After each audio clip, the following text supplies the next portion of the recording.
So, hello. Welcome to the Bowser Press Co-op podcast. This is the third episode. And today we're talking about the nominees for the Spixe VGX Awards. Is that what they're calling them now? Not the VGAs? Yeah, it's like, people don't like it, give it a new name. Yeah, maybe they'll forget or not realize that it's the same thing they hated. Yeah, but I just figured, because a lot of these things, all the talk about them had already kind of happened, I figured, yeah, this would be a good time to actually talk about these games. Like, there's a reason to, because there's this award ceremony, which we really don't care about. Gotta love excuses. Yeah, I would say that I'm starting to care about it as of last year when some good games actually got nominated and won some awards. Well, anyway, my name's Matt. My name is Isaac. Yeah, let's just dive into it. We're just going off of the Game of the Year nominees for simplicity's sake. We didn't actually play most of the indies. I know, shame on us. Well, that's the point I wanted to make about the indies, actually, is that there were some games I thought maybe could have or should have got nominated, but I don't know. We can talk about that later. But yeah, we'll just start with the Game of the Year candidates to begin with. Yeah, was Hotline Miami last year or this year? It must have been last year because that's when it came out. Oh, that's right. I'm confused because it came out on the Vita, so my mind is like... that was one... I think that was my favorite game last year. Or oh, really? One of the... Like, it was definitely up on, like, my top 5. Yeah, I shamefully still need to play it. I've waited on sales for it and missed out on sales that have already happened. So I have an extra copy, so I can probably just give that to you. Okay, great. Awesome. Yeah, I do need to play that. No piracy. No piracy. We are not. No piracy. No piracy. All right. We'll just start at the top. For those who don't know or don't want to search on the internet, it's the Spixe one. The games are BioShock Infinite, Grand Theft Auto 5, Super Mario 3D World, The Last of Us, and Tomb Raider. Those are the games that it lists as being the nominations. So what do you think of that lineup overall? Very third-person and first-person action-heavy. Yeah. But, I mean, is that any surprise? I mean, those are the dominant sort of genres. Well, I do notice that basically the super big titles, it was kind of actually interesting that The Walking Dead was nominated and won last year. Yeah, that is not at all a dominant genre in this industry. Yeah, though, I don't know. If history follows it, then The Last of Us will win, because I'm almost wondering how upset they were when The Walking Dead came out. I was like, shit, this does what we want to do so much better storyline-wise. I don't know. Do you think maybe they upped their game when they saw that happen? I don't know, because it was in the fall, right? So they would have already locked down most of the game, because they were working on this thing for, 3-4 years? Yeah, a long time. I don't know, though. I mean, they were separated by... Their releases were separated by, at least 6 months or so. There definitely could have been some changes. Yeah, I mean, you're definitely right, though. Like, not a whole lot of time to draw inspiration from that game at that point. Yeah. I'm just going, like, don't get me wrong, I thought Ellie was well done, but I just thought Clementine was... Like, Clementine felt like a real little girl. Mm-hmm. Yeah. I don't know. I never really thought... I mean, I certainly compared the two as I played them, or as I played The Last of Us. I guess initially my reaction was, this does what The Walking Dead did, but did it on a bigger AAA budget. And for that, it was interesting to me, because if anything was lacking in The Walking Dead, it was the pure gameplay element, which, in terms of typical point-and-click adventure gameplay, it was somewhat lacking, because the puzzles were pretty sort of just follow the instructions and you'll be led by the nose to the next thing, which I didn't mind, because as far as Telltale's puzzle design goes, I often find them incredibly irritating, and I just bang my head against the wall. So I was happy to allow the story to progress a little more quickly in that game. But I think that they made things less annoying. Like, if you play Jurassic Park, the game, that has horrible, horrible design. that's what I've heard. Yeah, that's why I avoided it. Although I am curious, to go I back to guess it. let's just go into The Last of Us since that's already the topic. Okay. Yeah. Yeah, so, I mean, for me, like I said, I was blown away by just the scale of it because it took the same sort of themes, the same sort of uh, the idea of two characters bonding in a father-daughter sort of relationship in a post-apocalyptic environment. It took all those same things and grafted onto it this really, really good sort of almost real-time strategy kind of combat, this third-person combat that isn't exactly like every other sort of cover-based shooter style gameplay out there. Um, so it, and it expanded into like a 20-hour game, and just had a really great story, and everything about it really kind of blew me away in terms of its production values. Well, yeah, the acting is good. The thing I had to issue with it was the actual uh, gameplay itself, or just like when you Hmm. were actually playing it, because I guess I'm sort of spoiled by like things like Metal Gear Solid 3, but I just felt that Hmm. there wasn't the stealth wasn't really that dynamic compared to like, Yeah. for instance, Metal Gear. And the stealth was one of the big pillars that they built the game around, that and the third person combat. So did you want the sort of the ability to choose the gradations of your camo and that sort of thing? Well, no, I'm not even saying like doing a camo system. Just the ways you didn't really have too many ways you could interact or mess with the NPCs. It was Hmm. basically either kill them or like throw a brick and distract them and then move along. Yeah, that is true. I guess I personally wasn't looking for there to be a whole lot of intricacies and within the sort of stealth element.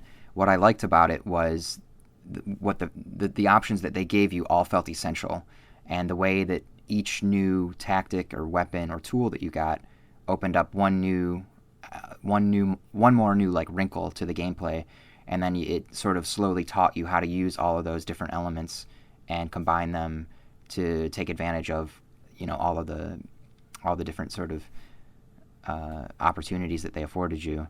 And I guess for me personally, I don't necessarily need things that are really robust, but I need things that are that features components or mechanics that all feel essential. And that's what I loved about it. Like nothing felt superfluous in that game in terms of its gameplay. Yeah. Oh, I just like one of the type of encounters I was hoping for. I was actually hoping that there would be a point where you could actually like unleash the infected on like a group of people that you need to get by, Hmm. and like that be something. But for the most part, the infected and people were completely and utterly segmented into two different sections. That is true, for the most part. Yeah,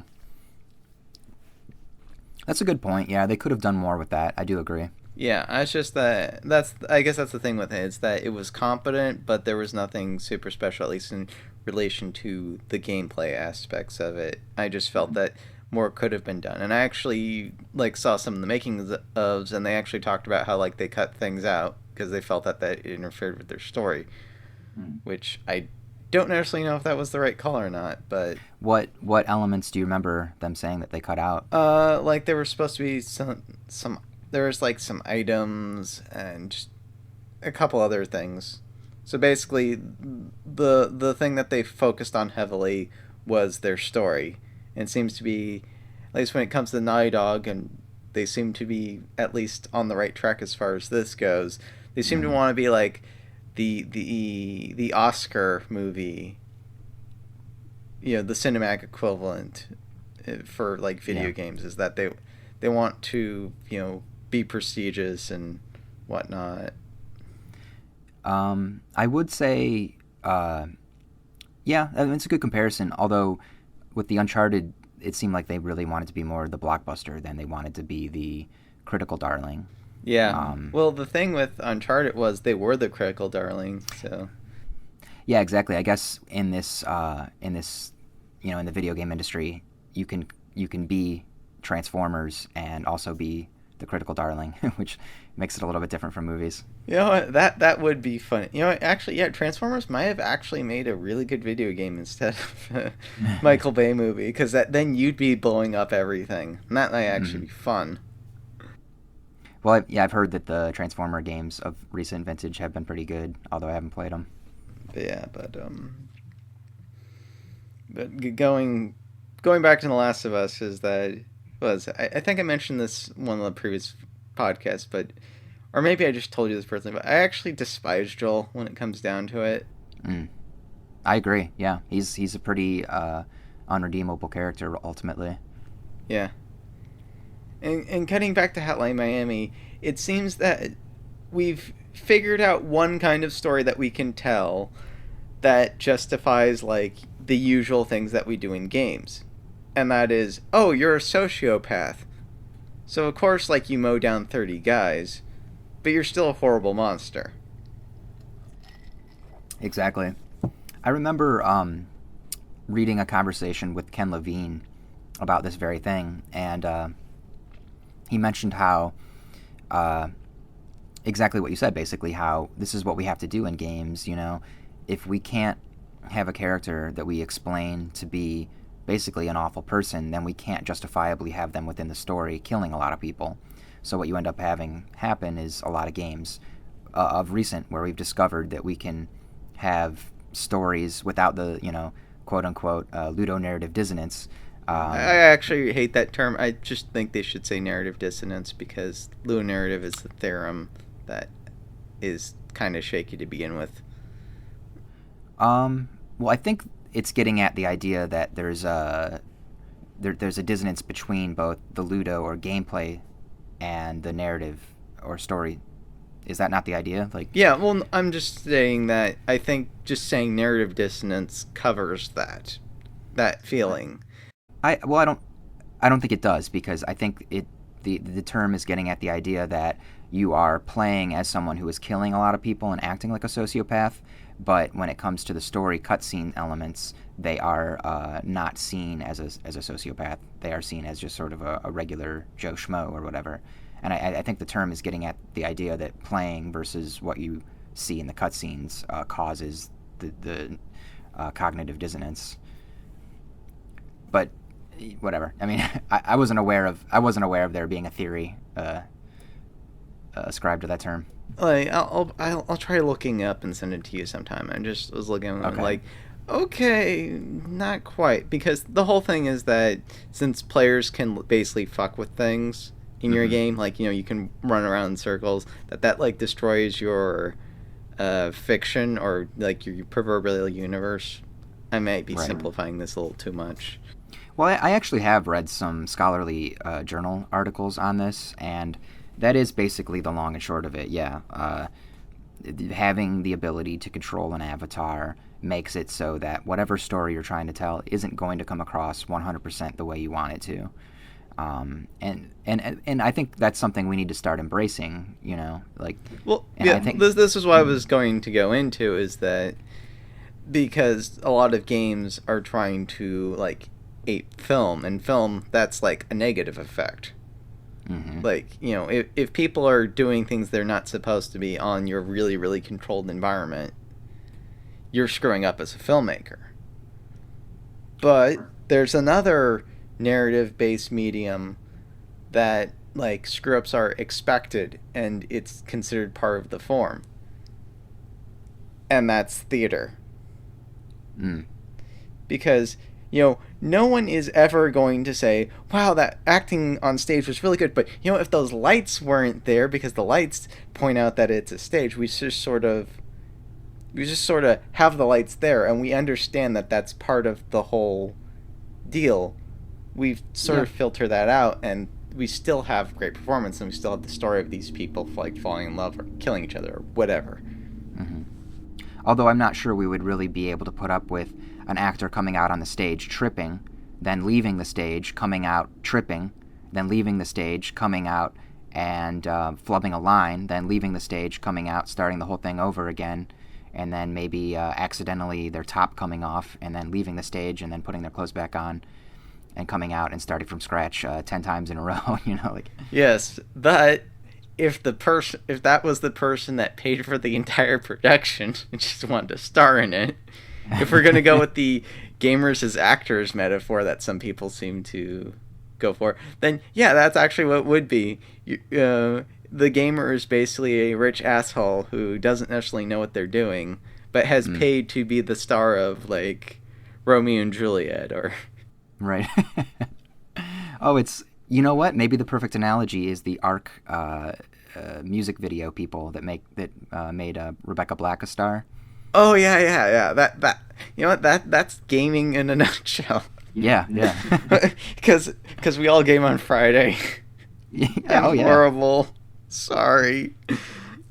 But I gotta have my bowl before I start playing. Partying, yeah.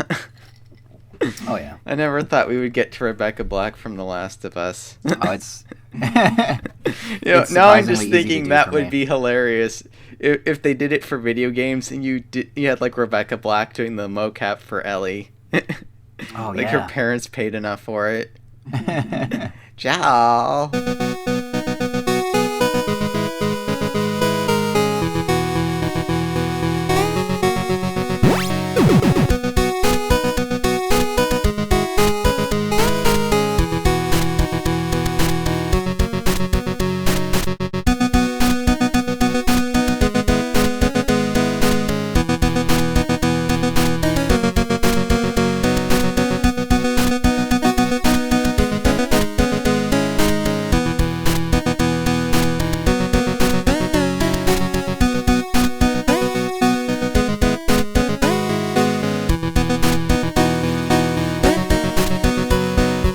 Now I just want to play a game about it.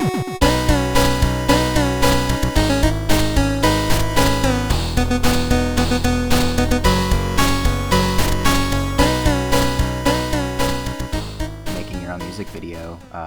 But actually this has already happened with Marky Mark and the Funky Bunch. Make your own video on Sega CD. Yeah, because that worked out so well. Yeah. Well, those were the first sort of awkward forays into cinematic video games. You know what that means? Marky Mark is this nexus between mediums. Yep, he is though. I mean, he's conquered film, music, other things probably. Apes. Yeah, definitely. Okay, so have we covered The Last of Us? It sounds like I like it probably more than you do, but you seem to like it well enough. I respect a lot of things that it did. I would have liked as much TLC that they did on their story and writing and acting to have been implemented on the games side of it. Mm-hmm. I will say, even though I did find the gameplay very compelling, and more so than you did, I will admit that it could have used a little more shakeup in terms of, and this is a problem I think that Naughty Dog has had for a while, and a little more shakeup in terms of how it distributes the different elements of the game throughout the course of the length of the game. Like it's a big problem in the first Uncharted, and they fixed it a lot in the second one, but it's still there. But just the idea of like, okay, I'm climbing now, I'm fighting now, I'm watching a cutscene now. And this game has that, and I think it does a good job of mixing it up, but you do eventually sort of, you can just kind of guess where what you're going to be doing next as you go along. Yeah, I think it's that they have figured out aspects of pacing. The problem is they do the exact same, like, it's a treadmill. They do the exact same cycle over and over and over again. Yeah, it's definitely a formula, and you can really kind of see the skeleton frame of it as you after you played a lot of their games. Well, I think, and this will be the last little thing I say in relation with Night Dog, is that the issue they have is that they built, from what I understand, and this was done in Uncharted, and it almost seems like it was also part of the design of The Last of Us. They build the levels first, or they build different sections, and then they decide on the order of them later. Okay. That, I mean, I can only imagine that's how it goes, considering there's so many teams and so many people working on all the disparate elements of the game at one time. You'd have to put it together that way. Yeah. Well, yeah, except it's but it's well, it's similar like someone writing out a story, but they have no idea where it's going to go. You can potentially write a good story that way, but in general, a good writer at least has some idea of how things are going to end, or like where things are going to go. Yeah, and I think probably what is actually happening is I'm sure that they have a very clear indication of like an outline of it before they start working on it. But probably what's happening is you're having level designers create these levels, and they're just sort of structurally created, and they sort of lay the textural skins on them later to determine what point in the game it's taking place in. And I would say that there's a certain amount of it's probably pretty easy to reconfigure the levels, considering they're sort of fundamentally all the same in terms of just like, here's a big open area, here's a couple of pieces of cover, et cetera, et cetera. Yeah. So, I'm sure that they were very smart about how they how they did that. I just like there's a making of you can look on where, and the actual like story he initially planned was very different. And it was actually I thought it would have been a more interesting zombie apocalypse, though he didn't do it because according to him it was sexist. Basically, the infection only affected females. Oh, I remember hearing this. Yeah, and Ellie was the one who was immune. Right. And to me, it's like that actually would have been more interesting because we always have this zombie infection that goes out and it turns everyone into zombies. Mm-hmm. But like people just got upset with him because, and apparently him with himself. Yeah. Yeah, he said I remember him mentioning the tropes versus women thing and just face palming. Mm-hmm. Because it's like no, it's like we've had fictional plagues that like wiped out all the men. Just people didn't like the idea of having an all-female bad guys. That's what you were beating and killing. Yeah, I mean,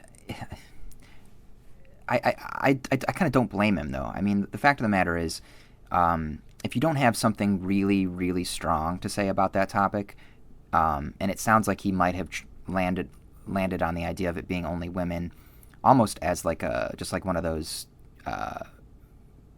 paper or cocktail napkin ideas where you just have an idea and you jot it down, and maybe it's not all that well thought out, and that's what you end up using as the basis, it's like the fundamental element of this idea.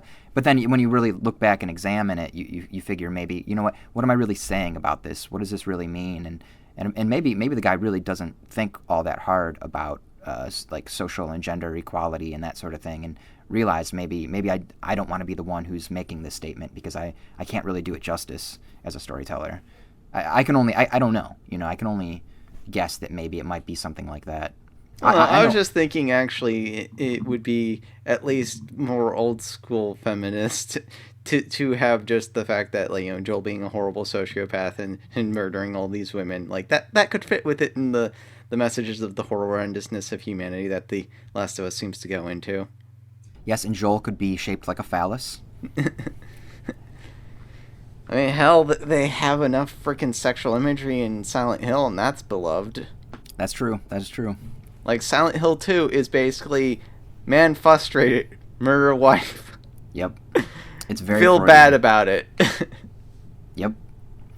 Yeah, it's pretty simple when you look back on it, but when it came out, there really weren't any games making those sort of deep comments.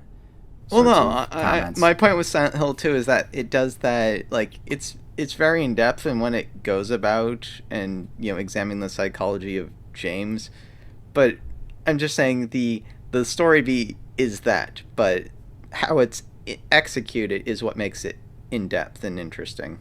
Yeah, exactly, because every element of that game is all about his psychology in terms of the aesthetics and the characters and everything, yeah.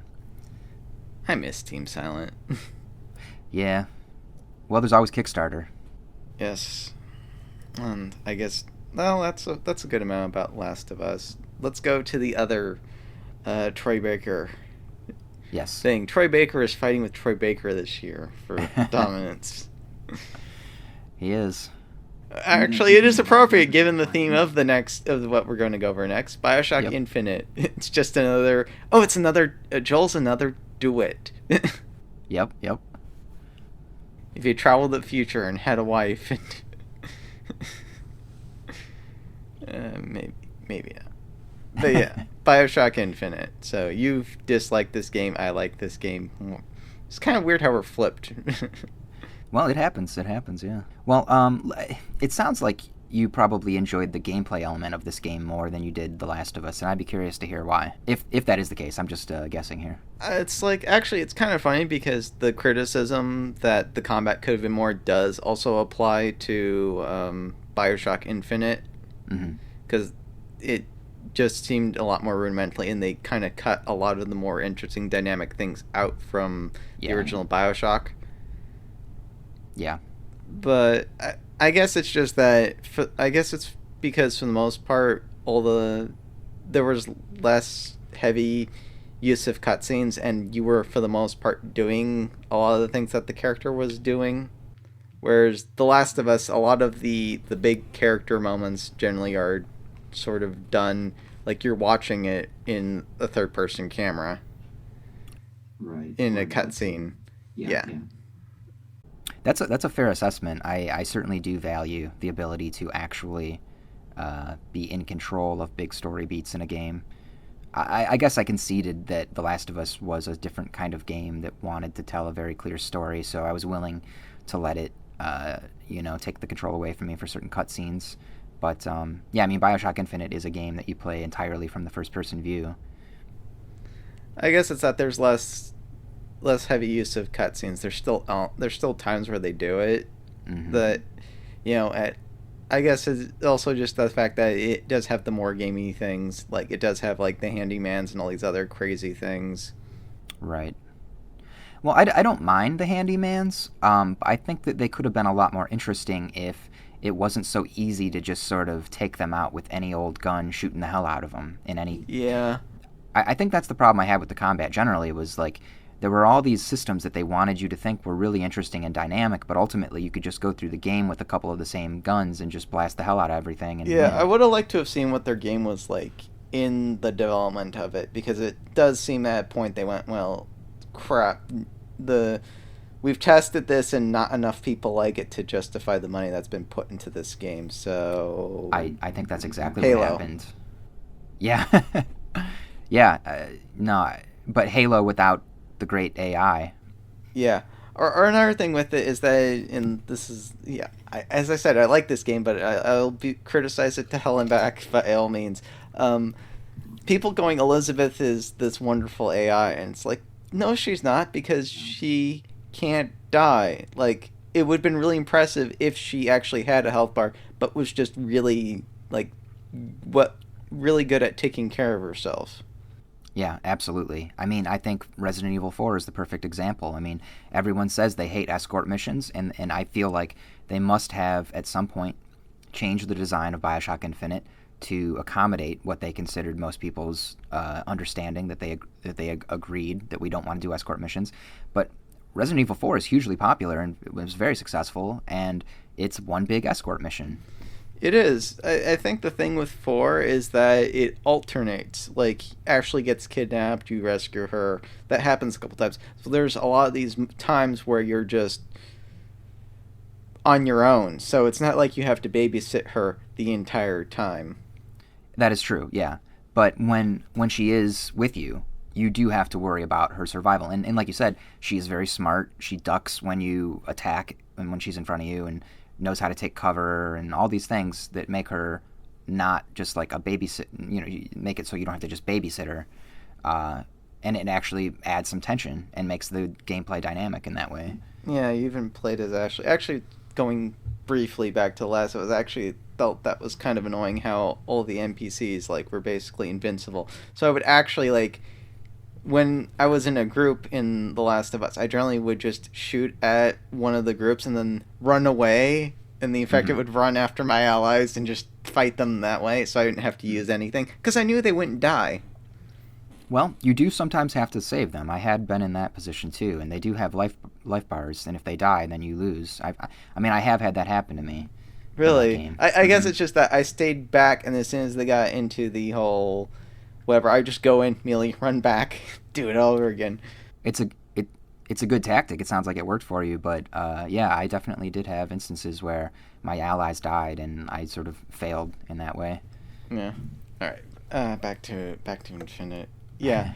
I do feel also, and this is another thing people did criticize, yeah, that they didn't really cover the race angle that they tried to push. Yeah, it just sort of is there. It's not interwoven into the narrative whatsoever. It's just they just abandon it in the third act, or if you want to call it a third act, fifth act, sixth act. I don't know. It's just the thing goes all over the place, and I actually understand like the plotline. Like you go through like 3 or 4 different universes. I guess we should just talk about the ending, because the ending is one of those things where like it took me a while because I didn't actually, I was busy with other things. So it's like, oh, that game was fun, and moved on. Mm-hmm. Why does Drowning Booker like suddenly like void everything? Yeah, that's the problem with time travel stories. Is there are all these complications, and it's not easy. I can't remember where I heard it. Well, no, because the way the timeline is supposed to work is, and it gets even more ridiculous. It's not even because of Booker or Elizabeth, as it were. It's because of the twins, the Lutesses. Right.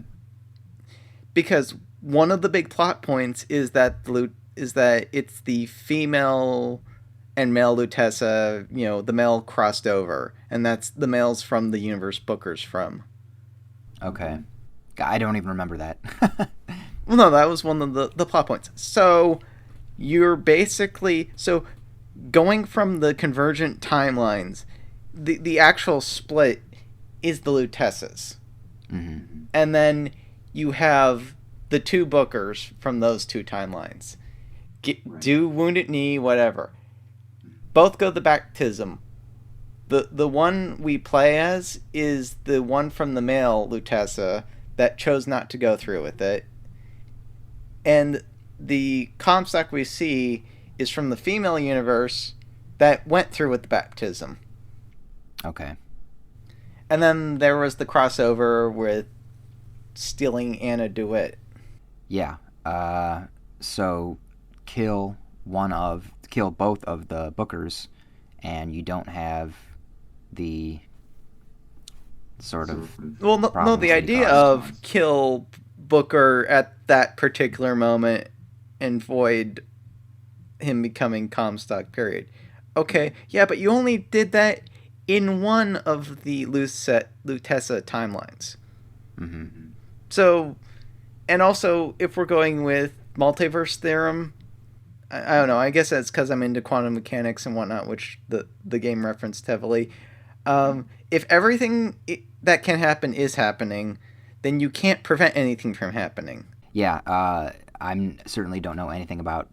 Well, I know very, very, very little about quantum theory. But yeah, that is my understanding, is if anything is possible, then yeah, why would changing one element of a timeline have such a huge effect on all timelines? Yeah, or like, why even bother killing him? It doesn't solve anything. Because there's always going to be a Comstock, unless you're willing to go through every single possible quantum universe, right? Which would basically be beyond eternity. Yeah, exactly. And who's to say all the Comstocks are going to end up the same, anyways? Even in the event that, brain. Well, okay, it seems to me that the obvious theme that you could have had in the game was sort of the inevitability of fate or whatever. Racism is inevitable because it's just human nature, and no amount of time-traveling quantum craziness can change that. So, but it does seem to be, the game does seem to be positing this idea that, okay, well, we've done it. We've killed him, and great success, Oh, after, yeah. If it, You know what? That would have made the game awesome if it just turned out that all this was leading to building GLaDOS. Well, yeah, I don't know. I don't know if I'd be okay with that. I like my my Valve universes existing in their own. Oh, hello, Comstock. Do you like neurotoxin?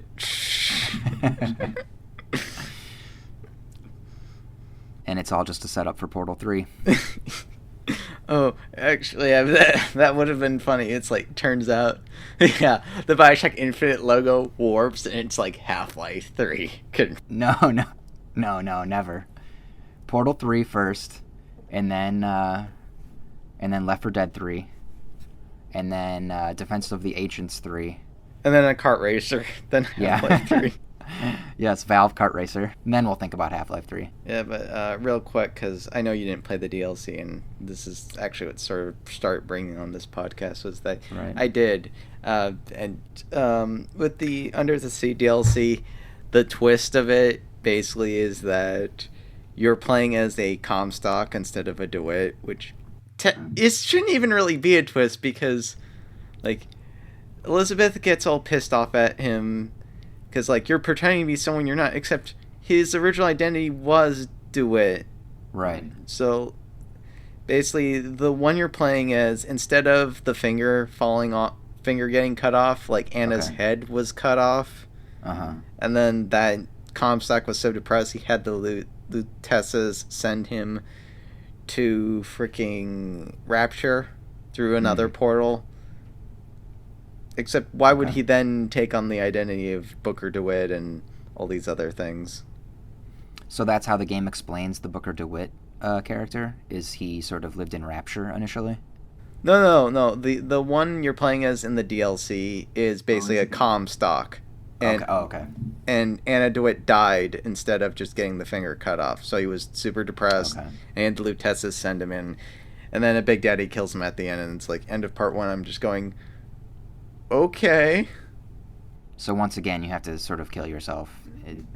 Well, no. It was, as far as I can tell, it was the actual Elizabeth from Infinite. Because she's God now, so apparently she's just going through every single possible universe, killing every single Comstock. Oh, okay. I see. So that is the ultimate goal then, like you said. Yeah, though it's just, like, what's the ultimate point of doing that? It doesn't seem to accomplish anything other than petty revenge.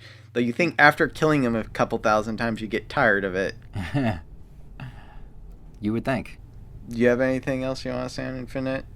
I mean, just it's probably clear enough during what I tried to remember from the story is that I did my best to sort of block it out as I was playing it, because I tend to get very sort of exasperated and disgusted with overly complicated sci-fi plots, and this game was one of the worst offenders of that I'd ever seen. Like, it's just irritated me.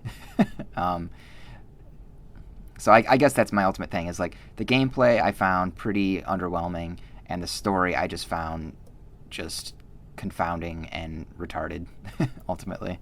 What actually annoyed me, and they only did that somewhat briefly to me, when I heard Infinite, I was like, oh, multiverse, okay, that will be awesome. Except they didn't go anywhere else. Yeah. Like, I actually thought it would have been like Sliders, and just Columbia was the start. Yeah, that actually could be an interesting gameplay idea, just going through these, tears or whatever that take you wherever, at any random moment. Yeah. Well, I guess it's because, and this is going, and once again, I think I thought about this way too much when I heard the title Infinite and my imagination went off, but the reason I thought that Columbia was airborne was because if you're traveling through different universes, the Earth might be in a slightly different position or rotated slightly differently.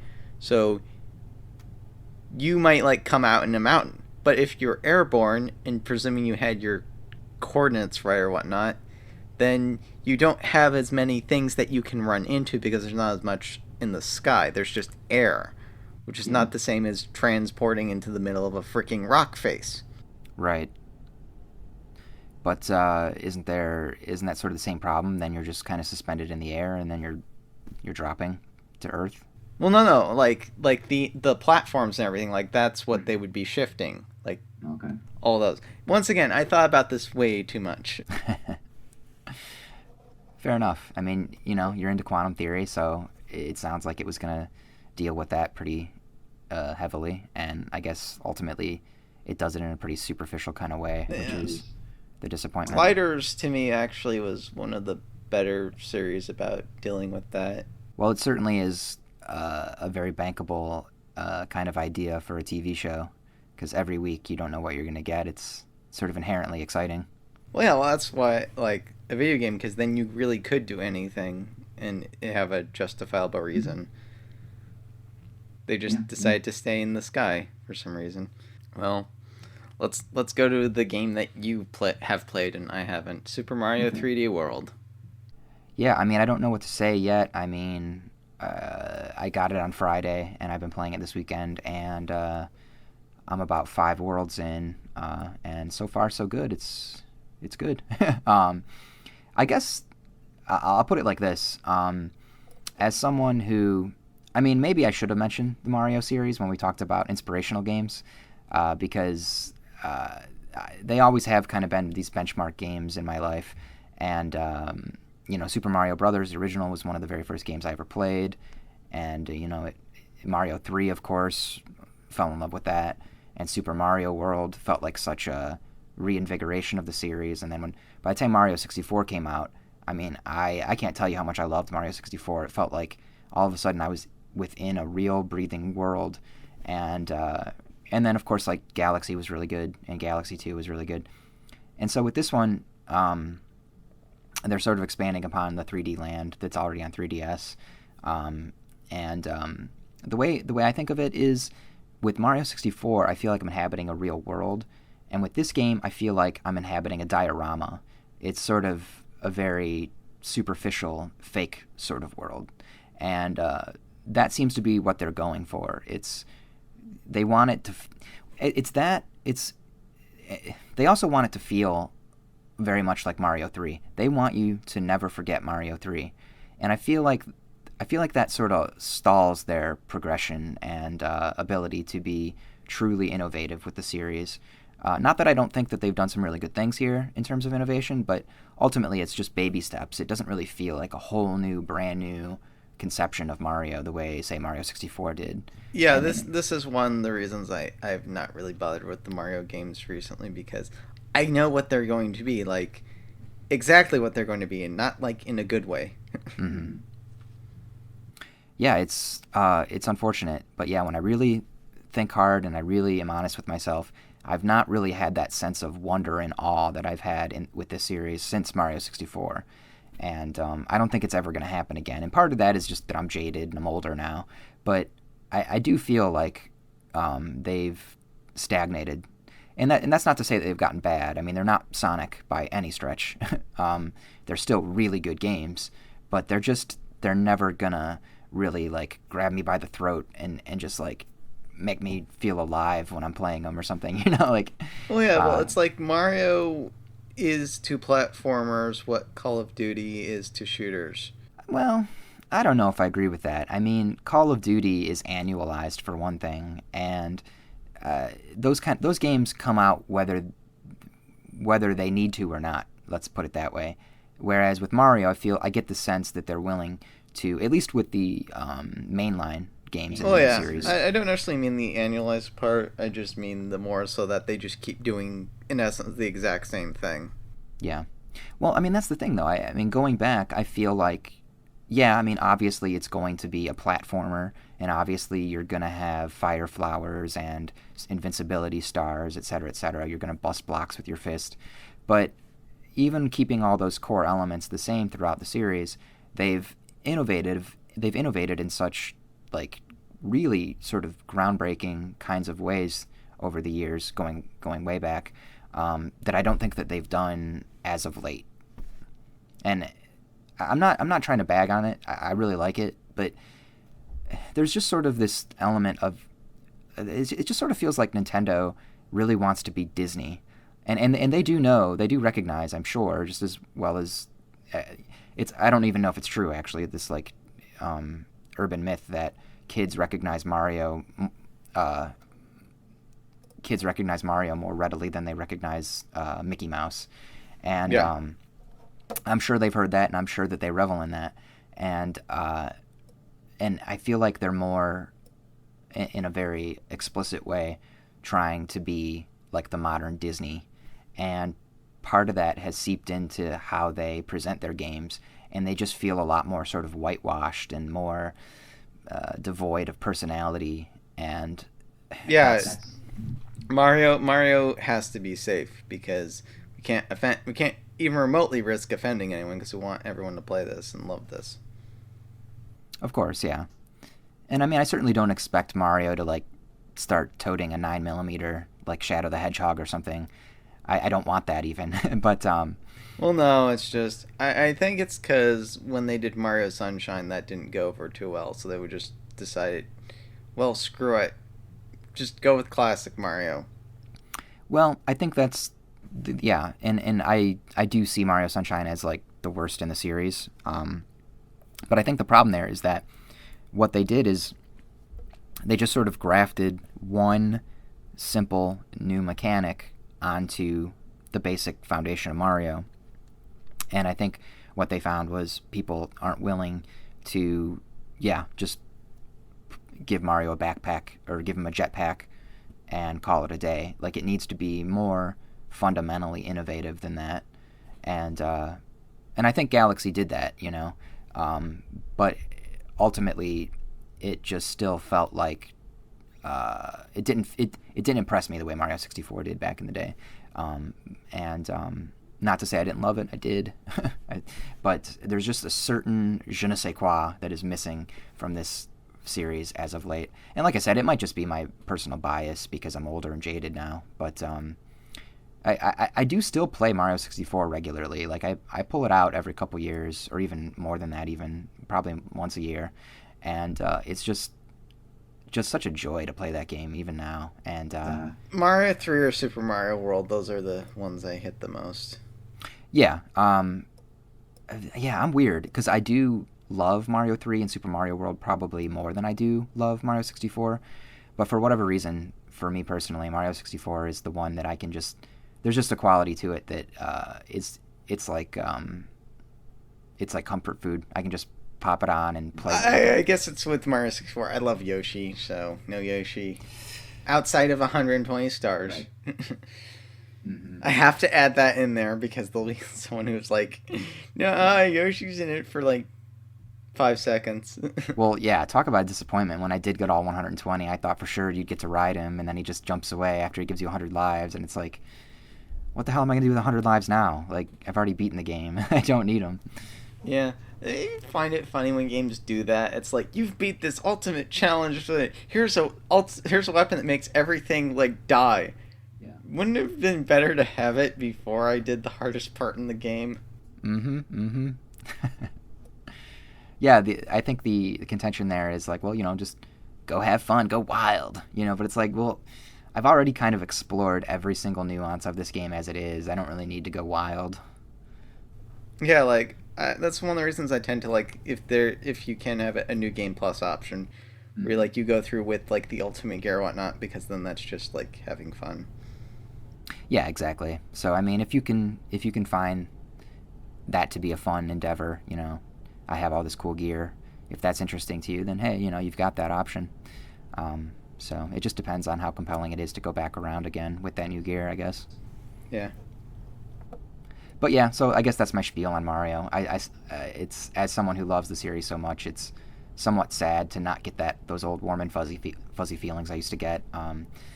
It's so far it's a great game, but it's not Game of the Year territory. It's just sort of another great Mario game.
also with this list, I mean, the game just came out, and it's literally being listed as it's come out, so people don't have enough time to really have even played through it. So Yeah.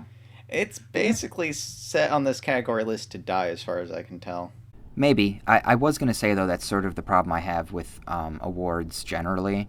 I personally just don't really relish this idea of critics and these impersonal boards of panels that decide what the best of the year is. I don't think it's all that useful, because ultimately people have their own experiences with media, and there's a certain element that it's important to sort of canonize things, but ultimately I think people they have their favorites, and this idea of like it happens a lot with, like, the Oscar buzz movies, the way they come out at the end of the year and they already get nominated like before they're even in the theaters and before most people have seen them, or before they've gotten a wide release. There's a certain like Hollywood gatekeeping element keeps to trying it to that I convince don't us like. that musicals. Sorry. That's okay. Go on. Hollywood keeps trying to convince us that musicals are like viable and important, and they just aren't to the vast majority of people. Yeah. Are you thinking of like Les Miserables from last year? Yeah, and there was like Chicago, remember? Yeah. Like that won the Oscar. Mm-hmm. That's true. That was them doing this huge push to try to like make musical movies like come back, because hey, old Hollywood. I think my personal favorite musical that I've seen of the sort of recent resurgence of them would be the movie Once, which doesn't even feel like a musical. It's sort of as modern a take on the idea as you can get, where all of the musical numbers are performed very organically, and they're not like big, for lack of a better term, gay. Yeah. Well, no, like it seems that like Jews and gays are like the main proprietors of like Broadway. Yeah. Which is fine, I mean, if that's the niche that you cater to, and those are the people that really love them, there's nothing wrong with that. But like ultimately, I think musicals just don't catch on, because when you really break them down, it's ridiculous. Mm-hmm. Well, yeah, I think probably the new American cinema of the 70s had a big impact on what people decided they wanted from movies going forth from that point. That's not to say that we don't love our blockbusters more than ever. So we do enjoy superficiality and unreal things not being realistic in our films. And stuff blowing up. What's that? And stuff blowing up. Yes. So we definitely like spectacle. We like things that aren't realistic. But I think if there is any element of the new American cinema of the 70s that lives on now, which there's certainly only just very, very hint wafts of it in our movies these days, then that might be the element that lives on, the idea that the old, like really superficial lighting and the ability of a character to just burst into song or things like that, we don't necessarily want in our movies now. We want a certain gritty reality to them. Because even though movies like Transformers are, of course, unrealistic, they do take place in a very like realistic world, in a sense. Well, what I've always viewed it as, and this is like my own personal thing, is I think ultimately what we do want, we want to actually see like people's humanity. Mm-hmm. Like even if it's something really extreme and absurd, like The Thing. Oh, the movie The Thing? Yeah, the John Carpenter one. Mm-hmm. Mm-hmm. Like, I think the big things about that, it's not just the monster and makeup effects, but it's it's Kurt Russell's character that like galvanizes it. Yeah, exactly. Even though it's a great example. Yeah, I mean, even though it's highly improbable and unrealistic, there at the core of it, there's a human story being told there. So yeah, I think that is what people are looking for in their media, is something to connect to on a human level. The whole human experience thing, right? And maybe it's harder for musicals to connect in that way for people. Yeah. Well, musicals, as far as I can tell, seem to have come out because, and this is why Les Miserables, like, if the transitions worked as a musical, was that you could potentially give lots of exposition because, oh, a person can just sing about like all the horrible shit that's going on through their head instead of like trying to figure out some way to like have someone goad it out of them or whatever thing. Like, no, you don't ever talk about like what is going on in your head, like the neuroses and all this other shit that's going on with you. You generally don't because people like that's a little too much information, man. Yeah, exactly. So I guess it's a nice little convenient way of having an inner monologue in a movie and make it entertaining on a certain level, by having it be a song. I guess the best example of a way to realistically have a character express their emotions and things like that, what's going on inside their head, is filming a a character in therapy with a psychologist or psychiatrist. Yeah, Sakana. Anyone that isn't wearing 6 million degrees of sunlight is going to have a really bad day. Yeah, this is an extreme sort of psychiatry. I don't know. I always found that funny. I know it's supposed to be horrible. No, it is a funny line in the movie. Like, I don't think... No, it's like, you're all dead! You're all dead! Like, I could just see that being a skit in a show. Mm-hmm. What's that? It's the Sarah Connor chick. The robots are coming! Yeah, from the perspective of the hospital people. Yeah. Well, anyways, going with the same ambulances, Grand Theft Auto 5. Yes. Our fourth game on the list. This is one I played for all of like 15 minutes. Really? I dressed the guy up. Yep. So. Okay, I've done a bit more. It's good. I haven't beaten it. I actually have only really beaten, I think, Vice City. Okay. I've not beaten any of them. This series has never connected with me. I'll just say that. Yeah. No, it's just fun to be able to run around and do stuff like just. Yeah, well, my thing is it's fun to a point, and that point is pretty short, so I get bored with them very quickly. And from what I hear, this game has done the best job in any of the games in the series of creating compelling and varied missions. Which I think was the big sticking point for me in the games previously, is I didn't really find the missions very interesting. Well, one of the interesting things they do in it is that because there's multiple characters, when you switch between them, they're doing things. So you do get the impression that these people actually have lives outside of when you're playing as them. Mm-hmm. That's definitely a cool narrative element to it. There's this interesting thing with games is that, okay, who is the player? Or, like, can the player... When you're not playing as that character, can they still exist as who they are outside of you playing as them? Right. Which is the whole ludonarrative dissonance thing again, which of course we don't want to talk about, but... I think that their creation of the Trevor character was sort of their way of going, well, if people are going to go crazy, this is probably the person to go crazy with, because the point of the Trevor character is that he's like insane, has no moral compass. Once again, the narrative, like how we justify murdering several people for no reason. Oh, you're insane, sociopath. Yeah, I think the Trevor character is the smartest thing they did with this game, because yeah, it's just sort of codifying this idea that you're gonna go crazy. Here you go. Here's your character to go crazy with. Though I will say, and this is just my own personal thoughts on it. There's nothing really in the game that's explicit as it, but it almost seems like the Michael character is in essence Dan Houser. Dan Houser. I'm not sure who that is. The guy that makes and writes the Grand Theft Auto series. Oh, I see. Because basically he's this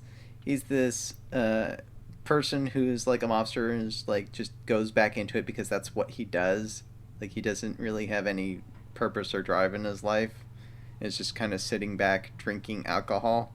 Mm-hmm. It's like, geez, I wonder if this sounds like anyone that makes any gangster related video games, because you know it's like since like the 90s he's been making these.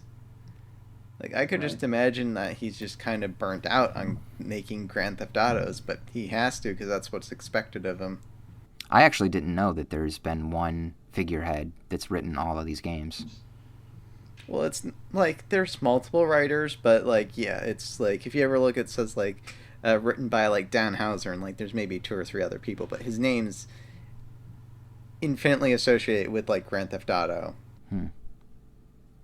Yeah, I can only imagine that you're right about that, because often these sorts of things do have a hint of autobiography to them. And yeah, he probably is kind of a complacent dude resting on his laurels at this point in his career. Yeah.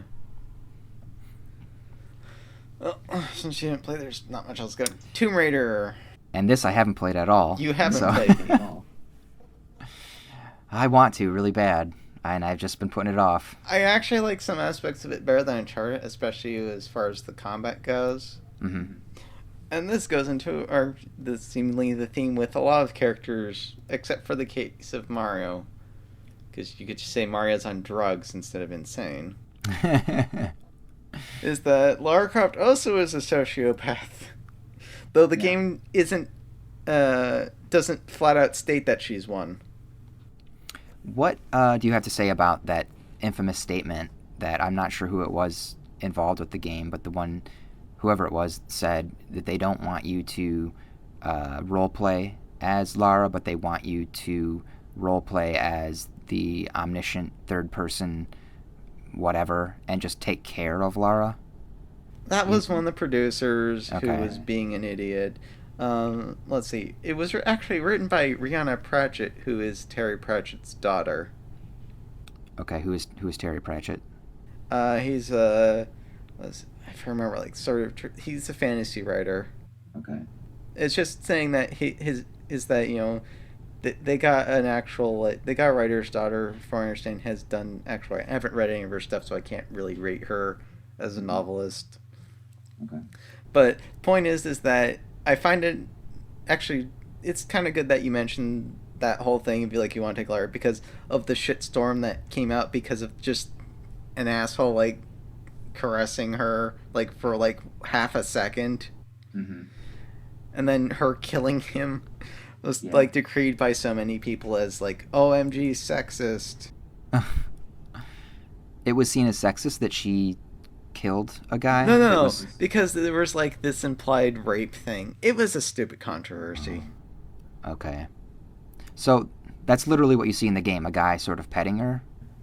Well, like near in the beginning of the game, like when you're first introduced to people, before they even give you a gun, like there's this point where because you've crash landed on this island, and they're just basically introducing you to the movement related stuff at that time, and then you find a bow and arrow and hunt down things.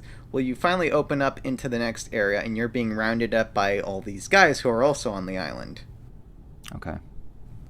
And then one of them shoots one of the people who was on the boat, and everyone else starts running away, and then so all the bad guys are chasing after him, and within the confines of the story, these people have been basically trapped on this island for like years on end. Like you can't escape. Like that's because of mystical force. Okay. That's like part of the plot of the game. So you basically get forced into a stealth section where if you're discovered, you die. And when you get near the end of it, one of the thugs like pulls Lara about, and it basically just like pulls her apart and is basically going to kill her. I don't even know why they did the whole like petting like her face or whatever it was, because like the next thing he does is strangle her if you fail that quick time event, by the way. So it's not like there's even an implication that he wants to like rape her. Yeah, that doesn't sound like rape at all. It sounds like toying with your prey or something. Yeah, but because it was shown and it was the only thing that people saw in the trailer, people's imaginations went to the place. People see what they want to see, basically. Right. I will say, I mean, within the constraints of the fiction, she is an attractive woman on an island of a bunch of insane men. I would be shocked if one of them did not try to rape her at some point. You know what I mean? Like, Yeah, there is that thing where it's like, I know we want things to be like, what is it? We want the world to be nice, as it were. But there's sometimes, in like, I'm reading the Game of Thrones books, and the entire world does not want women to do anything else but like have kids. Right. But that's like the world they live in because they're in a medieval feudal society. Yep. I mean, he does have like Brianna of Tarth, but like she's a knight and whatnot, but she's a joke to like everyone else because Yeah. because basically they make just fun of her because like, oh, you're just an ugly bitch and that's why you should have just been born a man. It's like Jaime Lannister and the series is good though. Just the books are just, there's a lot more in it. And he says like, it's not my fault the gods didn't give you a cock. Mm-hmm. Like just flat out like no respect for her whatsoever. Yeah. Because if there was a female knight, that's how it would be because women aren't knights, plain and simple. yeah, exactly. If you make it realistic within the confines of the narrative, you know, so if it's a historical drama that takes place during medieval times, then that is how women would be treated, and I'd imagine that the book is, I'm sure, making a statement about the patriarchy or, you know, whatever. It's just the book series makes a big statement that it's rather unfair to just judge these people based upon their gender, but it doesn't flat out state it. And that, I think, that's the problem when it comes to idiots that want to get upset about things. You know, they're not reading the subtext, and it's, you know, it's sort of not the creator's fault that these idiots have been exposed to their fiction, and they sort of ruin it for everyone else sometimes. Yeah, let's going back into it. You know, not to harp too much on it. That's my entire issue with all the feminism that's trying to like push its way into gaming, because it's like, change everything for us. It's like, what? Why?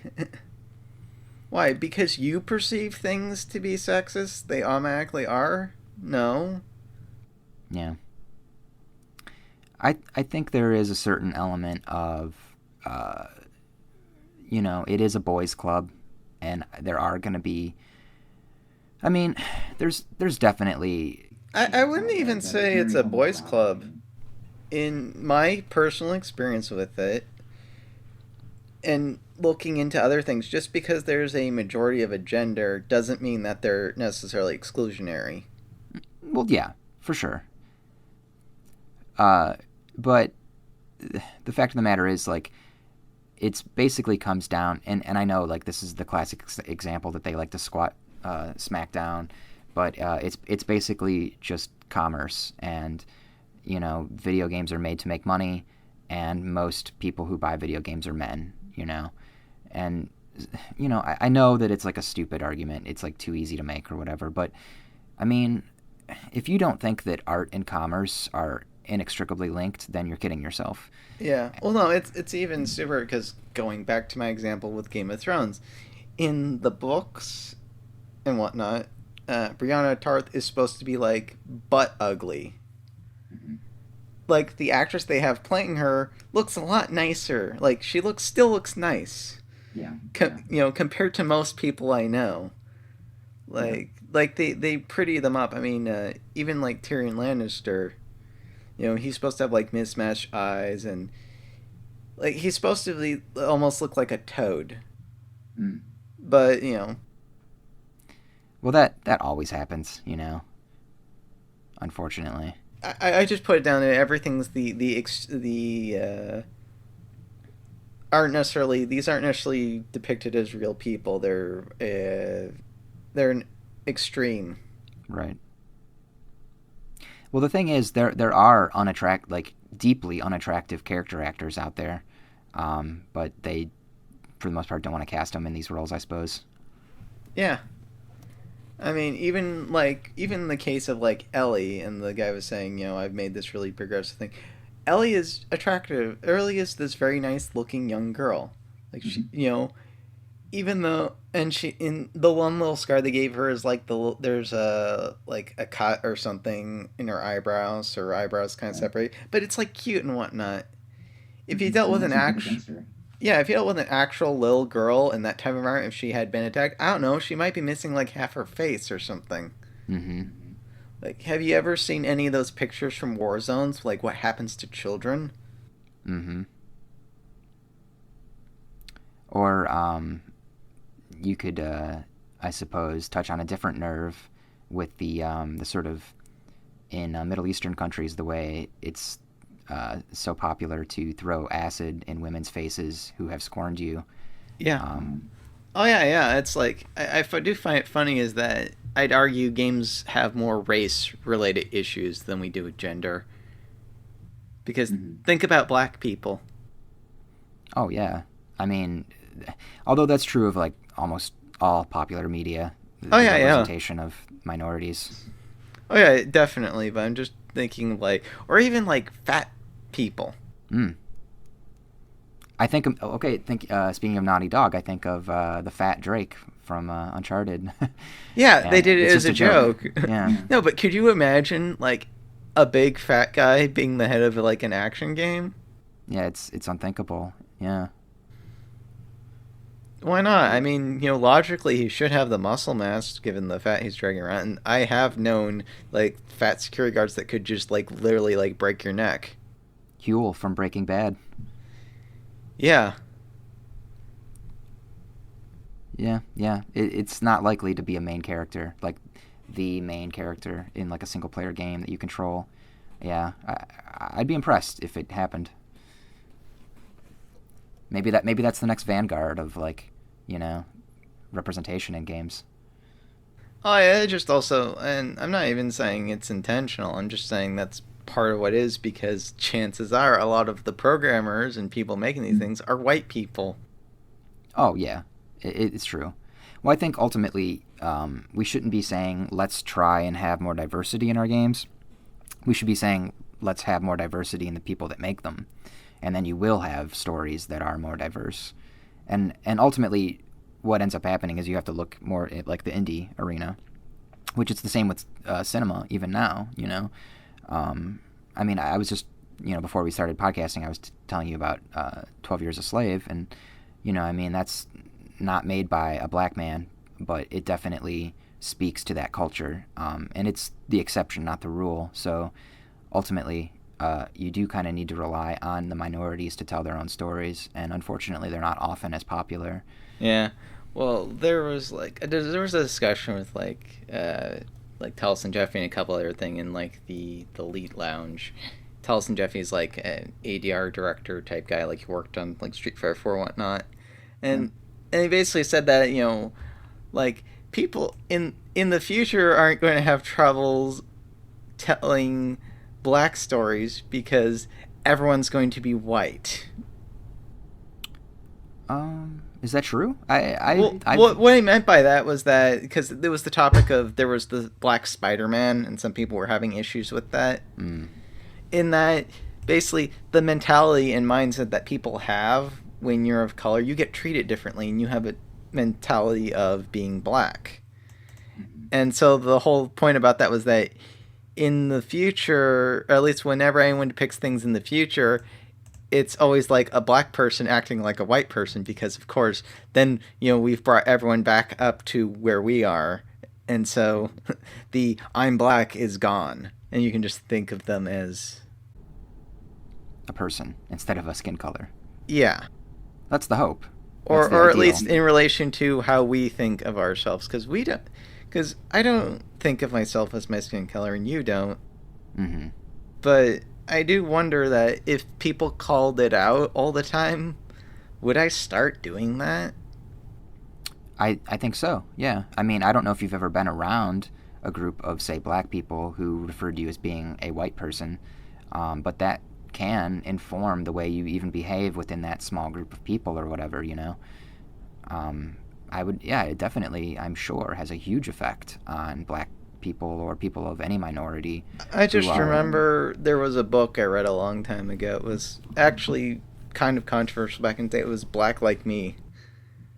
Okay. It was about basically this white guy took this medication that made his skin color darker and then went into the South. Mm. And at first he tried to be normal, but eventually he started to think of himself as black Mm-hmm. and started acting like it and emulating like the things people were doing because of how people were treating him. Yeah. Well, I guess in a sense it's no different like in high school when the jock becomes a goth.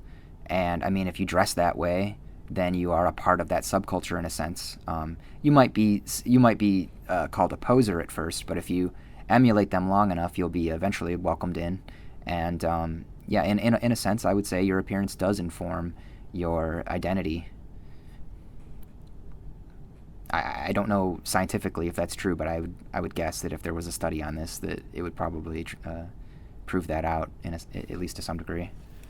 Yeah, we're just I don't know. We're really weird in some of the things that we have done to ourselves as a species, especially in relation to like just skin color alone. How do you mean? Oh, because when you go down to it, genetics, like the thing that determines your skin color is such a minuscule amount of your DNA.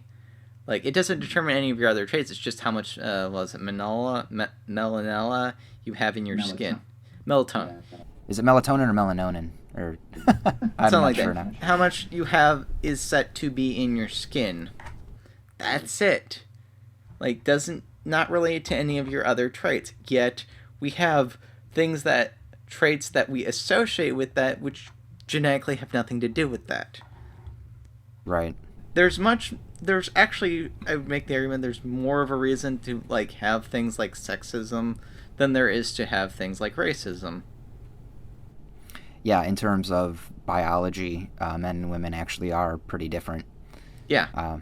Yeah. Whereas the biology of a white man is the same biology as a black man or whatnot. Yeah. You know, and if you peel the skin off, we're all pink and red underneath. Well, there you go. There's the common thread among men and women. We have the same skeleton. Yeah. And, that's what we need to bond over. Let's all just talk about our skeletons more often. How's your skeleton doing? Oh, it's fine. Get Yeah, I enough wish calcium? we could. I wish we could, though. I don't know. It's just I guess we could go on for hours probably about the whole. Yeah, this is kind of a black hole of discussion here. Yeah, it's like just my own personal thing with it. I think the whole people thinking it's like everything relating to gender is just a societal convention is a potentially damaging, if not idiotic, place to start with. Yeah, I agree. There are, as we agree, like there are biological differences between men and women, so we ought to recognize them at least on some level. Yeah. Now, not to say that there aren't things that are created in relation to gender that are social constructs, Mm-hmm. but the presumption that everything associated with the male or female gender is entirely and utterly a social construct is... Right. Yeah. It's a little more nuanced than that. Yeah. Okay, so does that constitute our Tomb Raider discussion since I haven't played it?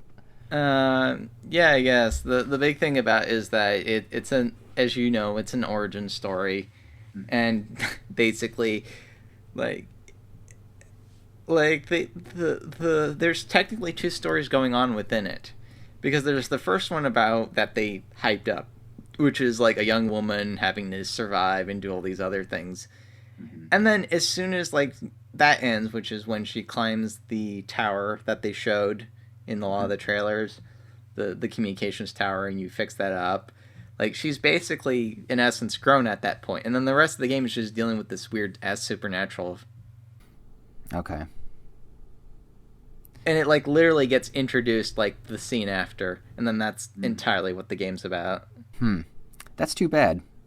That sounds like they just sort of took the whole growing pain or whatever kind of theme and just threw it to the wayside. Yeah.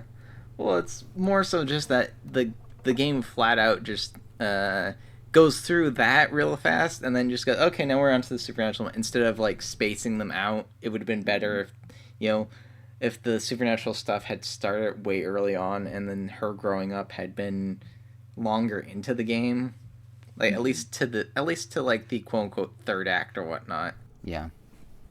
Well, I mean, fundamentally, I enjoy the conceit of her being younger and being in a really extreme situation that sort of shapes her character.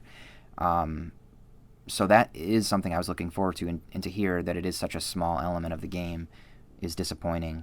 But it's not a small. It's like the first third. Okay.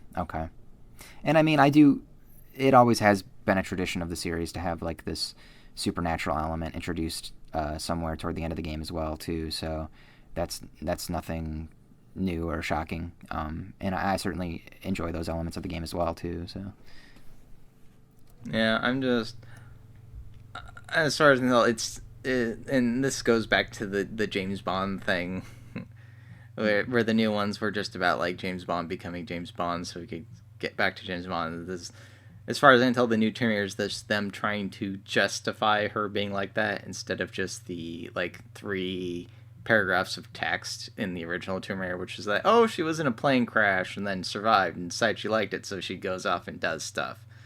Right. It's like, now we're making an edgier Lara because she has pathos because things happened on this island to her, and now she has like callings or whatever.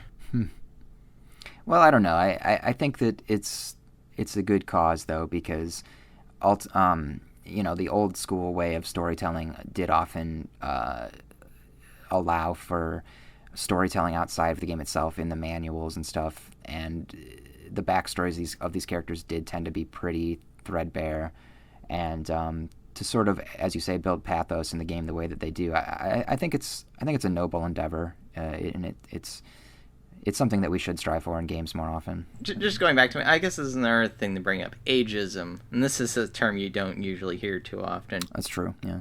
But how many old characters do we ever have in games? Yeah, not too many. Yeah. And if you think about Lara and, how old she was supposed to be when the first one came out, she'd be getting into her 40s. I know that wasn't part of the game world, as it were. Right. But I'm just thinking that it's like, we don't really let people get old. Like, the only person we let get old was Snake, and that was artificially. Mm-hmm. Well, I guess there's that one game from the people that did The Path where you're an old woman in a cemetery. I forget the name of it. It's probably called The Cemetery or something. Well, I just thought it would have been cool if you actually had a game where you were playing as the gruff old veteran and like having to teach a bunch of newbies. Yeah, MGS 4, I guess, huh? Yeah. Yeah, it does happen, but yeah, you're right. Like, it definitely is a reality, ageism. So that covers all of the Games of the Year nominees, huh? Yeah, at least the VGX, as they're calling it. Well, yeah. So, what do you want to see win? Let's see. Let's see. On a purely enjoyment level, I'd almost say Tomb Raider, because I did have just a lot of fun with it.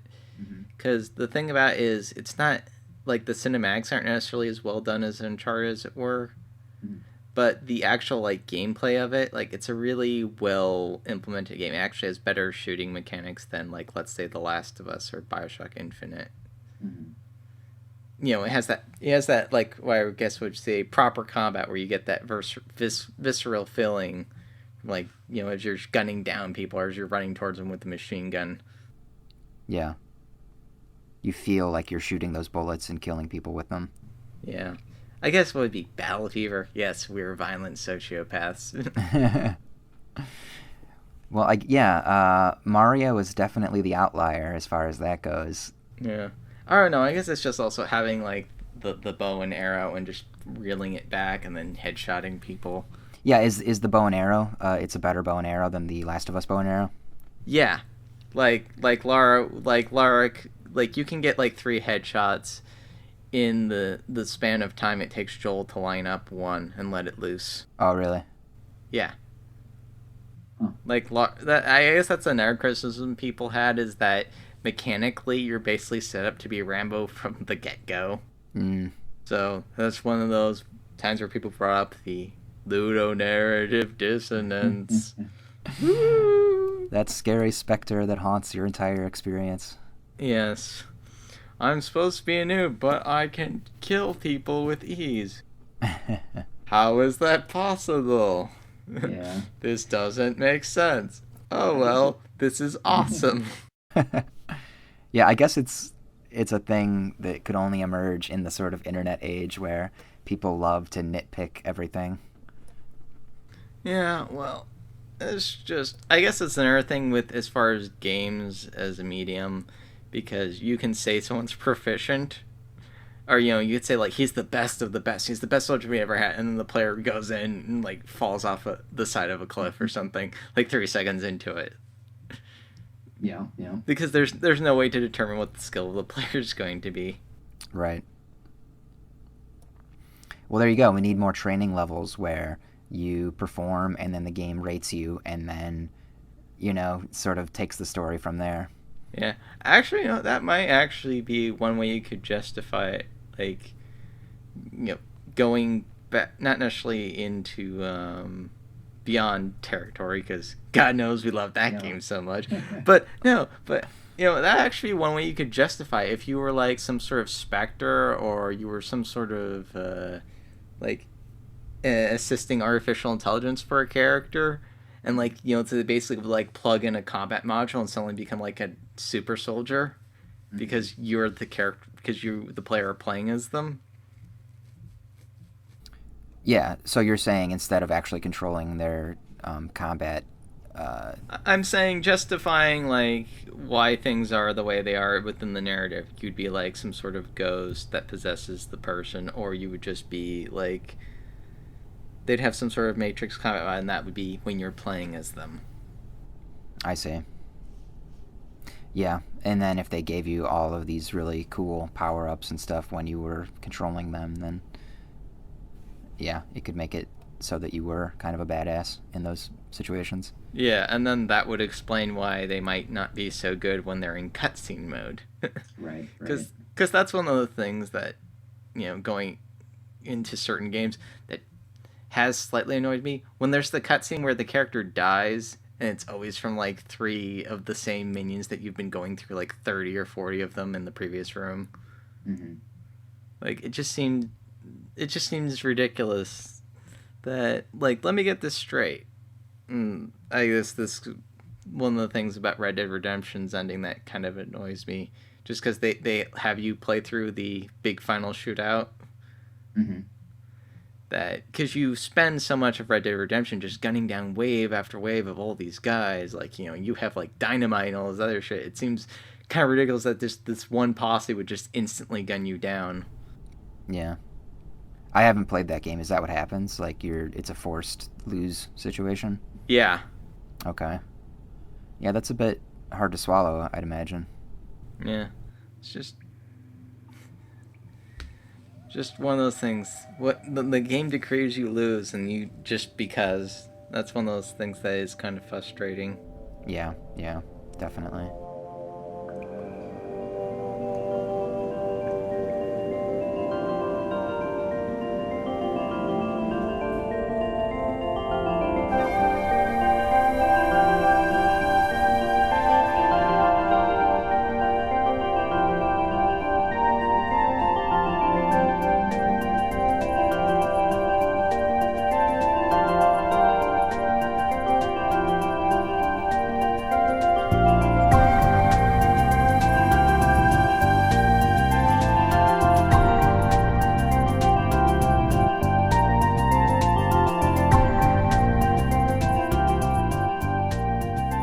Okay, well, one final note, just because I'd like to get into it if you don't mind. I know you and I didn't play all of, and in my case, none of the indie game nominations of the year. What indie game would you have liked to have seen on this nomination list that isn't on here? Okay, for those who are too lazy to look this up, the indie games are Gone Home, Kentucky Route Zero, Paper Please, and The Stanley Parable. Actually kind of surprised about The Stanley Parable because that just came out. Right, officially on Steam, right? Yeah. It was a mod like last year. Right. But, I don't know. I actually might just say Kentucky Route Zero because that game does interest me. Mm-hmm. Oh, you haven't played it yet, though, right? I haven't played it yet, though. Yeah, I'm just, throwing things out there. Because with, Gone Home and The Stanley Parable, I'm not entirely...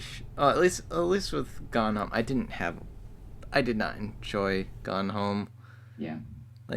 It was an interesting story, but you could have released a book that just had a bunch of the little notes and whatnot, knickknacks that you went through, and it would have basically been the same thing. Or even like an iOS game where it's basically an ebook and you're just sifting through all the notes and stuff. Yeah. It's just, I just think the harped all over it because of the LGBT things, because the main character's sister turns out to be a lesbian who's escaped. Mm. And, it sort of has this veneer that it's going to be this horror game. Apparently it stars an Amnesia mod. So okay. that's probably where that came from. But I was like, no, I don't know.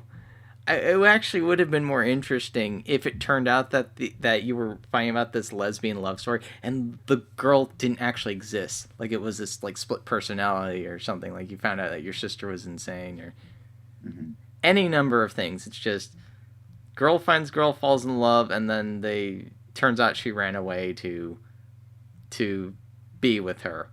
Yeah. That. Pretty standard stuff. That's watch Lifetime television. You'll see that all the time. Yeah. So yeah, what nominee would you throw in there that you played that isn't on here? Rogue Legacy? Yeah, I know very little about that. Explain what that is then. It's sort of like Castlevania meets roguelikes.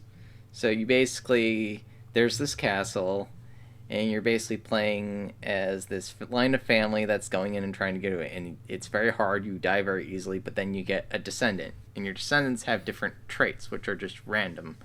So, you can have things like the game world's upside down or in black and white, or your character has, limited vision.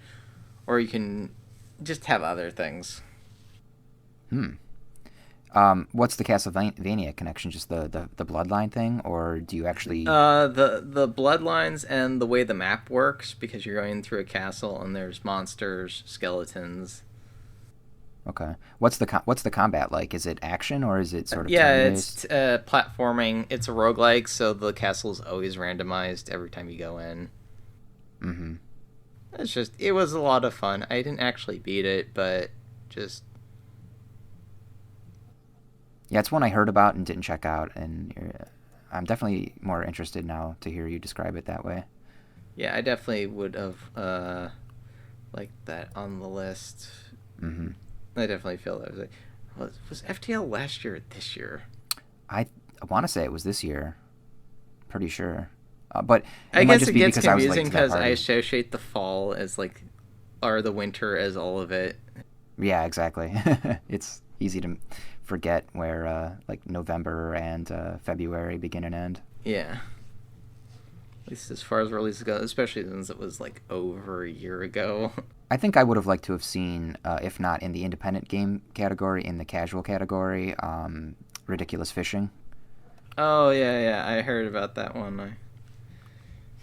I haven't really bothered too much on the iOS type stuff. I mean, the stuff I have on iOS is Don't Cut the Rope, Army of Darkness Defense, freaking... I need to finish up freaking Ghost Trick, Phantom Detective. Yeah, I've heard good things about that. Again, as someone who was never into Ace Attorney or anything, I missed out on it, but... No, Ghost Trick is basically, to me, it's what Beyond Two Souls should be. Because you're playing as this disembodied spirit, but you get to possess objects and manipulate them, and you solve puzzles that way. Yeah, I should check that out as a palate cleanser for Beyond. Oh, and for like people going, oh, games are all about death. I mean, the point of the game is that you're trying to save people, and that you basically what happens is a person dies, and then like you have to get to their body by jumping between objects, and then your power is you can go like 4 minutes before they died. Okay. And so basically you see how a person died, and then you try and you change their fate. Okay. That's interesting. Yeah. Instead of just finding the orange guy and then strangling him. Yeah. Like there's an actual thought process to what you're doing. Right. I know, Cage. People might actually want to think about what they're doing when they're playing your game. How about that? Well, just real quick, I guess the other indie game I would like to have seen would be Bit Trip Runner 2, which I didn't think it was as good as the first one. I did think it was good enough. Which game? Bit Trip Runner 2. Oh, yeah. Or Bit Trip Presents Runner 2. Yeah, I didn't think it was as good as the first one, but, I would like to have seen it mentioned here. Yeah, Bit Trip Runner's good. I mean, I do think indie platformers definitely have... I actually think they've gone further than where Nintendo has been with some of their design and their ideas. Yeah, I absolutely agree. It's heartening to see people who grew up on Mario doing Mario better than Mario is doing Mario. Yeah, like, I don't know why Nintendo just hasn't... Because Nintendo is one of the only companies that could do this, too. Just go, hey, Team Eat, make us a Mario game. Oh, man, that'd be amazing. Could you imagine that? And, like, they would still need to have approvals and all this other stuff, but just them going, yeah, make a Mario game. Yeah, I'd buy it in a second. Yeah. Yeah. And that's how we know it's good. It's like, we don't even know what the game would look like. Just know, Team Eat, make Mario. Yeah, I'm sold. Team Meat making Mario. That's all I need to hear. Be amazing. Oh, this ended up being a shorter podcast. That's good. Yeah, not all of them need to be 2 hours. Something tells me I'm always going to be harping back to Beyond. Maybe that's because that was our first podcast. Yeah, it'll be some sort of inside joke from this point forward, I'm sure. Yeah. Well, okay, so that's our take on the VGX nominees. I'm going to do our little sign-offs here, I guess. Yep. Okay, well, I've been Matt. And I'm Isaac. Yeah, so if you want to listen to our podcast, just check us out on, I guess YouTube is going to be the place where it's going to be going forward for now. So just Bowser Press on YouTube. And check out the Tumblr at bowserpress.tumblr.com. This podcast was recorded Sunday, November 24th, 2013. Hopefully it will be put up within a couple days. Yeah, hopefully. I know I'm going to be busy here soon, or the next few days, and certainly with the holidays, so I'll... Black Friday is coming. No, it's not a holiday.